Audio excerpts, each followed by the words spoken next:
Monsieur le Président, le gouvernement retient des documents justifiant sa décision de construire une prison de 32 millions de dollars qui n'est pas nécessaire, mais nous savons que le ministre de la Sécurité publique préfère les anecdotes aux données.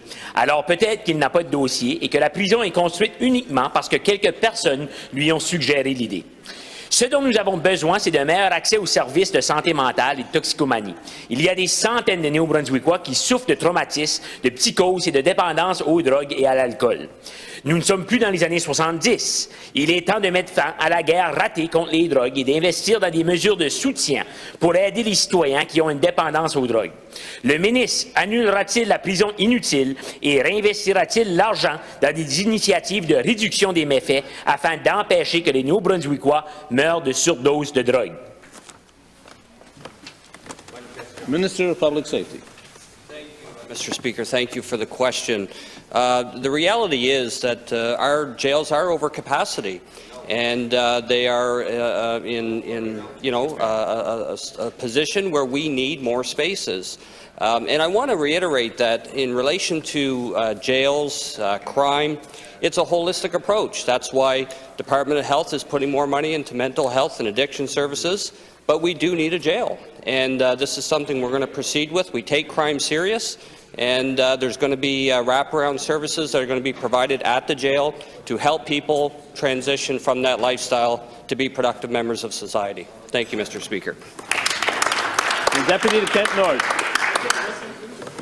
Donc, si vous avez des données, rendez-les publiques. Monsieur le Président, le ministre de la Sécurité publique semble aimer prendre des raccourcis lorsqu'on parle de toxicomanie. Il mêle souvent trafiquants de drogue et toxicomanes. La toxicomanie n'est pas un crime. Il s'agit d'une question de santé publique. Je veux donc mettre l'emphase qu'on parle ici de toxicomanie et non de trafiquants. Les données empiriques indiquent que la décriminalisation pour la simple possession est un moyen efficace de réduire les effets nuisibles de la toxicomanie sur la santé publique et la sécurité publique. En fait, l'Association canadienne des chefs de police estime que la décriminalisation de la possession simple de drogue illicite constituerait la meilleure façon de lutter contre la toxicomanie et les surdoses parfois mortelles.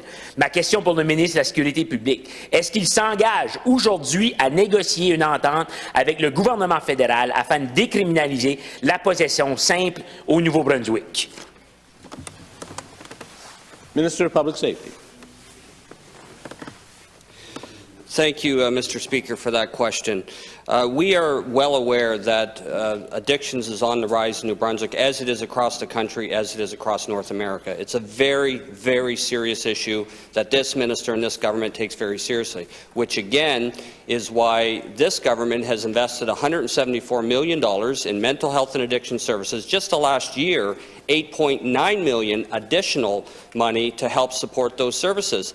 But again, Mr. Speaker, this has to be a holistic approach to this issue. I am not one to be soft on crime. I think we have to ensure that our public is safe and that crime is dealt with. And it has to be a wholehearted approach between mental health and addictions on one hand, on the other hand, ensuring that people that commit crimes do the time. And that's going to require facilities to ensure that these people can be housed and that the staff working at these facilities can be safe and do their job effectively. Thank you, Mr. Speaker.